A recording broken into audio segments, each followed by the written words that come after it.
One of God's bedtime stories. Once upon a time there was a man named Jonah who was travelling to Nineveh on a ship when along came a mighty wind which rocked the ship violently, scaring the pee-pee out of everyone on board, except for Jonah, that is, who, like many biblical figures in various Bible stories, had passed out.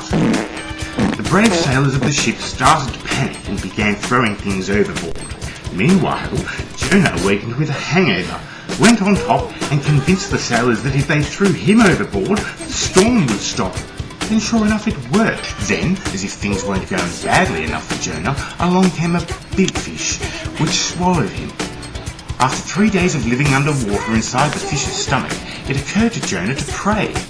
After some fast talking, God spoke to the fish in fishese, which is fish language, and the fish vomited Jonah onto the land, where he scampered off to preach to the people of Nineveh. Can anyone identify some of the problems within this story?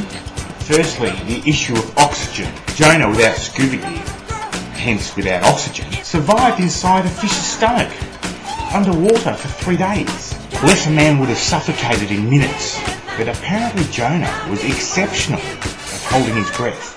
Digestive juices. The environment of the stomach is not a very pleasant place. Not the sort of place you'd want to take your girlfriend on the first date. Stomachs are dark and smelly and full of digestive juices, which curiously are meant to digest things that the fish has swallowed over a period of time, such as Jonah.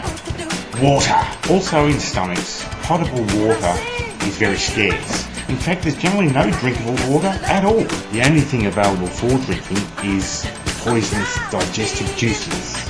Human males, such as Jonah, require 3.7 litres of water per day in order to survive. In fact, after 3 days of not drinking water at all, Jonah would have been very close to dying from just lack of water, and he's certainly in no condition to walk to Nineveh. This story is impossible. So therefore, if that story is impossible, shouldn't we look at all of the stories and question whether they're possible or not? Stay tuned for God's next bedtime story, Noah's Ark and the flood.